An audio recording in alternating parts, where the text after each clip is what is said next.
నమస్కారం. ముందుగా శ్రీమాత్రే నమః, శ్రీ గురుభ్యో నమః. గంగాధర్ వాస్తు జ్యోతిష్యాల యూట్యూబ్ ఛానల్‌కి స్వాగతం. మనం వాస్తులో ఈరోజు చర్చించుకోబోయే టాపిక్ ఏంటంటే మర్మాది వేద ఫలం. అంటే మనం నూతన గృహానికి ఉపయోగించే స్థలాన్ని మన ఏకాశితి పథం తీసుకొని శాస్త్ర ప్రకారం ఏకాశితి పథం తీసుకొని 9/9 గ్రిడ్ వేసుకున్నప్పుడు ఇలా వస్తుందన్నమాట. అయితే 9/9 గ్రిడ్ చూడండి. 1 2 3 4 5 6 7 8 9 1 2 3 4 5 6 7 8 9 9 ఇంటూ 9 గ్రిడ్ అనమాట. దీన్ని ఏకాశితి పథం అంటాము. ఈ ఏకాశితి పథం వేసుకున్నప్పుడు ఈ గీతలనే ఈ నాడులు అంటారు. వీటినేమో రజ్జువులు అంటారు. ఈ నాడులు అంటే ఈ లైన్స్ కలిసి సంగమ స్థానం అంటే ఇట్లాంటిదన్నమాట. ఇట్లా కలిసి ఈ సంగమ స్థానాలని మర్మస్థానాలు అంటారు. అలాగే నెక్స్ట్ ఈ మధ్యలో ఈ 9 స్థానాలు బ్రహ్మస్థానం అనమాట. వీటికి కలిసే ఈ సంగమ స్థానాల్ని మహామర్మ స్థానాలు అంటారు. మనం నూతన గృహానికి ప్లాన్ ఇచ్చేటప్పుడు ఈ స్థానాలు ఏవి డ్యామేజ్ అవ్వకుండా మనం ఇవ్వగలగాలి. ఇప్పుడు ఈ 9/9 గ్రిడ్లో మన వాస్తు పురుషుని అనుకున్నాము అనుకోండి. ఇటువైపు తల వస్తుంది, ఈశాన్యం వైపు. నైరుతి వైపు పాదాలు ఉంటాయి. ఇది తూర్పు అనుకోండి. ఇది తూర్పు, ఇది పడమర. ఇటువైపు ఉత్తరం అనుకుంటే, ఇటువైపు దక్షిణం అనుకుంటే,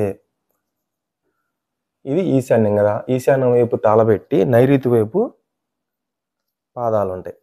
అప్పుడు మనం ఈ ప్లాన్ ఇచ్చేటప్పుడు వాస్తు పురుషుని అంగములు ఈ మర్మస్థానాలు డ్యామేజ్ అవ్వకుండా మనం ప్లాన్ ఇవ్వగలగాలి. ఎందుకంటే ఈ వాస్తు పురుషుని ఒక్కొక్క అంగము ఏ అంగములైతే వేధింపబడతాయో ఒక్కొక్క అంగమునకు ఒక్కో విధమైన ఫలితాలు ఉంటాయి అన్నమాట. అందుకని చెప్పేసి మనం ఈ మర్మస్థానాలు మహామర్మస్థానాలు నాడులు రజ్జువులు ఈ వాస్తు పురుషుని అంగములు ఏవి డ్యామేజ్ అవ్వకుండా మనం ప్లాన్ ఇవ్వగలగాలి. ఇది చెప్పారు. దీంట్లో ఒక్కో అంగం వేధింపబడితే ఎలాంటి ఫలితాలు ఉంటాయి అనేది కూడా మనకు చెప్పారు. అవన్నీ చూసామనుకోండి అసలు ఇంకా మనం ఇల్లు కూడా కట్టలేం అనమాట. అంత జాగ్రత్తగా, అంత సెన్సిటివ్గా, అంత కొన్ని రోజులు అంటే మనం ప్లాన్ ఇవ్వడం ఆలస్యమైనా 1-2 రోజులు ఆలస్యమైనా కూడా ఈ స్థానాలు ఏవి వాస్తు పురుష స్థానాలు డ్యామేజ్ అవ్వకుండా మనం ప్లాన్ ఇవ్వగలగాలి. అది శాస్త్ర ప్రకారం. మనకి ఇప్పుడు వాస్తు పురుషుని ఇందులో అనుకోండి, ఇటువైపు తల, ఇటువైపు పాదాలు ఉంటాయి. బాహువులు వచ్చేపాటికి ఇటువైపు వస్తుంది. ఇక్కడ నాభి స్థానం ఇట్లా వస్తుంది అనమాట. ఇటు వచ్చేటప్పుడు పాదాలు ఇట్లా రౌండ్గా ఇట్లా ముడుచుకొని ఇట్లా ఈ చివరికి వస్తాయి. అయితే ఈ గ్రిడ్లో వాస్తు పురుషుని హృదయము కంఠము వేధింపబడితే అతనికి గృహ యజమానికి మరణం కలిగే అవకాశం ఉందని చెప్పారు. అట్లానే స్తంభముల చేత వేధింపబడితే దూలముల చేత స్తంభపీఠను కలిగినా కూడా మరణం కలగొచ్చని చెప్పారు. అట్లానే దూలముల చేత వేధింపబడితే భార్య నష్టం జరుగుతుందని, అట్లానే ద్వారముల మధ్య భాగము గవాక్షం అంటే కిటికీలు అవి కూడా వేధింపబడితే దూలముల చేత రోగపీడము కులనాశనము ధనక్షయం ఇవన్నీ జరగొచ్చని చెప్పారు.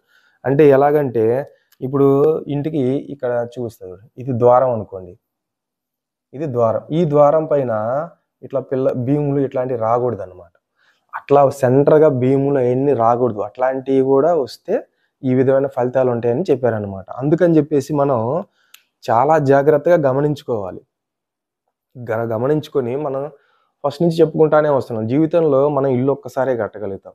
అందుకని మనం శాస్త్ర ప్రకారం ఇల్లు కడదామని నిర్ణయించుకున్నప్పుడు ఒక తెలిసిన వ్యక్తిని తీసుకుని వచ్చి సబ్జెక్ట్ తెలిసిన వ్యక్తిని తీసుకుని వచ్చి ఈ మహాత్మస్థానాలు మహామర్మాలు ఇవేమి డ్యామేజ్ అవ్వకుండా అట్లా ద్వారాలపైన భీములు కిటికీలపైన భీములు ఇట్లాంటివి రాకుండా మనం జాగ్రత్త పడి మంచిగా ప్లాన్ తీసుకోవాలి. ఇవేమి డ్యామేజ్ అవ్వకుండా. ఈ రోజులో ఎలా ఉందంటే సింపుల్ సబ్జెక్టు ఎంతవరకు తెలుసు అనేది విషయం పక్కన పెడితే ఇంత కష్టపడి మన ఈ స్థానాలు ఈ మర్మస్థానాలు మహామర్మాలు ఈ రజ్జువులు నాడులు ఏమి డ్యామేజ్ అవ్వకుండా మనం ప్లాన్ ఇచ్చామే అనుకుంటే ఇప్పుడు కొంతమంది ఇళ్ళ పక్కన వాళ్ళు ఇల్లు వస్తూ ఉంటారు.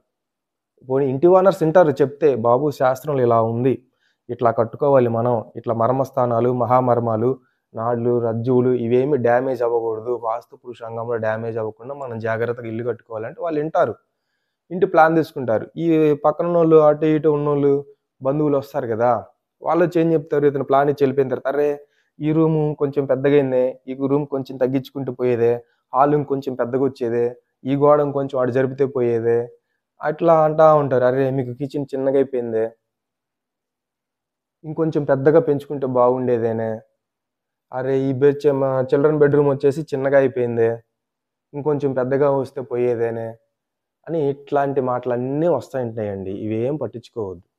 మనకి శాస్త్ర ప్రకారం మనకి ఈ నాడులు, రజ్జువులు ఎందుకంటే చెప్పినోళ్ళందరూ ఆ ఇంట్లో నివసించరు. నివసించేది మనం. మన ఇంట్లో మనం నివసించేతప్పుడు వాళ్ళెప్పుడో ఒకరోజు చూసి ఎళ్ళిపోయేవాళ్ళే. అందుకని చెప్పేసి ఇట్లాంటి మాటలేం పట్టించుకోవద్దు. శాస్త్ర ప్రకారంగా ఈ నాడులు, రజ్జువులు, మర్మస్థానాలు ఇవేమి డ్యామేజ్ అవ్వకుండా తెలిసిన వ్యక్తిని పిలిపించుకొని ప్లాన్ తీసుకోవడం ఉత్తమమైన పనండి. ఎందుకంటే రూ. 1 ఖర్చయినా పర్లేదు. ఎందుకంటే మనం ఒక్కసారే ఇల్లు కట్టగలం. పదే పదే మనం ఈ రోజులలో ఒక మధ్య తరగతి కుటుంబం అనేది మనం సంపాదించిందంతా కూడా ఒక ఇల్లు కట్టాలి అంటే ఇంటికే పెట్టేస్తాం. మళ్ళీ ఆ ఇల్లు కుదరలేదు, ఇంకో ఇల్లు కట్టాలంటే అది మన వల్ల అయ్యే పనే కాదు. అందుకని చెప్పేసి జాగ్రత్తగా ఈ అంశాలన్నీ చూసుకొని, గమనించుకొని మనం జాగ్రత్తగా ప్లాన్ తీసుకోవడం అనేది ఒక ఉత్తమమైన పని. ఎందుకంటే సబ్జెక్ట్ తెలిసిన వ్యక్తిని పిలిపించుకొని మీరు ప్లాన్ తీసుకొని ఇల్లు కట్టుకొని ఆ ఇంట్లో సుఖ సంతోషాలతో హాయిగా ఉండండి. అది. మనం నెక్స్ట్ ఇంకో టాపిక్‌లో మళ్ళీ ఇంకో వీడియోలో కలుద్దామండి. అంతవరకు సెలవు. జై శ్రీరామ్.